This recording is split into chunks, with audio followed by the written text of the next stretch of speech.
Memorandum of Understanding iffirmat bejn il-Gvern u 6 sindki se jwassal biex l-istess kunsilli jgawdu minn 30,000 euro kull wieħed grazzi għall-iskema Greening Urban Areas.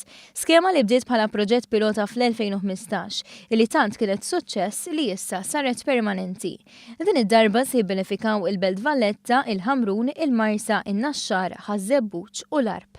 Hermin Gallia, direttur tal-Parks fiħdan il-Ministeru tal-Ambjent, spjega kif se jintużaw il-fondi. Mela, il-fondi ħajkunu qed jingħataw biex il-Kunsilli Lokali jkunu jistgħu jagħmlu proġetti fil-lokalità tagħhom li ħawlu iktar numru ta' siġar, arboxellu pjanti u jsebħu l-lokalità tagħhom. 75% tal-fondi nataw lis-sindki mal-iffirmar tal-ftehim, filwaqt li l-kumplament jingħatawlhom ma' tlestija tal-proġett.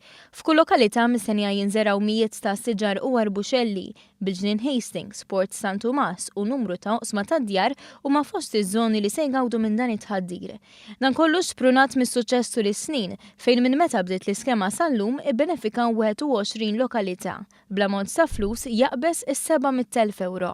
Fil-proġett pilota li konna minna konna bdejna berbu l-Kunsilli Lokali u rajna kif kien ir-respons u anki l-proġett kif sar. Ir-riżultat kienu pożittivi, kienu inkoraġġanti, bekk imbagħad komplejna biex żidna min-numru ta' Kunsilli Lokali kull sena u ħankomplu bil dan il-proġett matul l-snin li ġejjin.